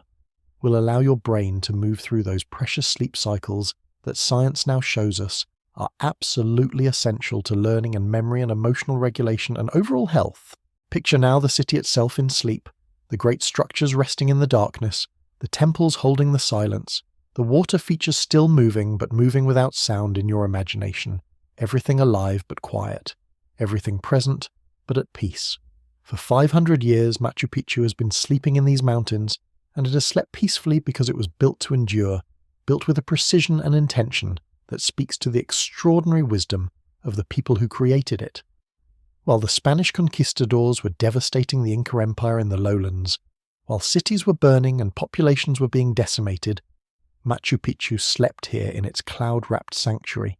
unknown, protected, preserved by the very remoteness that made it so sacred, the very difficulty of access that made it so truly hidden. The city rested while centuries passed, rested while the jungle crept back onto the terraces, rested while the stones settled deeper into the earth, and in all of that long sleep, it has lost nothing of its essential character, nothing of its power, nothing of the intention that was built into it by hands that no longer exist but whose work remains. And now, as you lie here in your own darkness, wrapped in your own clouds of sleep that are beginning to draw closer with each breath you take, you too can rest with this understanding, that rest is not wasted time, that sleep is not a failure to stay awake, that the peaceful darkness you're moving into is a profound and necessary and beautiful state of being that the Inca understood and honoured, and that your own body understands even if your modern mind has been trained to doubt it. Let your awareness drift now like mist through the temples and plazas of the sleeping city, moving without direction or purpose, simply dissolving into the atmosphere of peace that surrounds you. With each breath in, breathe in the cool mountain air that has touched these ancient stones. With each breath out, let go of any remaining tension, any remaining thought that doesn't serve your rest, any remaining worry about tomorrow or regret about yesterday. Feel your body becoming heavier, sinking deeper into your bed or pillow, your skin warming from within, as your muscles relax and your blood flow becomes more even and calm. There is nothing you need to do, nowhere you need to go, no one you need to be except exactly who you are in this moment, resting, breathing, gradually crossing over the threshold from wakefulness into the soft realm of dreams. The Inca understood that this threshold was sacred, that the moment when the mind releases its grip and the body begins to drift was as much a spiritual practice as any ritual performed in the Temple of the Sun, and now you are practicing this same ancient art, this same sacred skill that humans have possessed for thousands of years, but that modern life has taught us to rush through or resist. Instead, lean into it, allow it, welcome it as the greatest gift your body has to offer your weary mind. Imagine the Milky Way rotating slowly above Machu Picchu as the night deepens, the stars wheeling across the sky, the city turning with them in its slow ancient sleep, and you turning with them too, spiraling down into the rest that you deserve, the peace that is your birthright, the sleep that has been waiting for you all day. Let the clouds close around you now, layer by layer,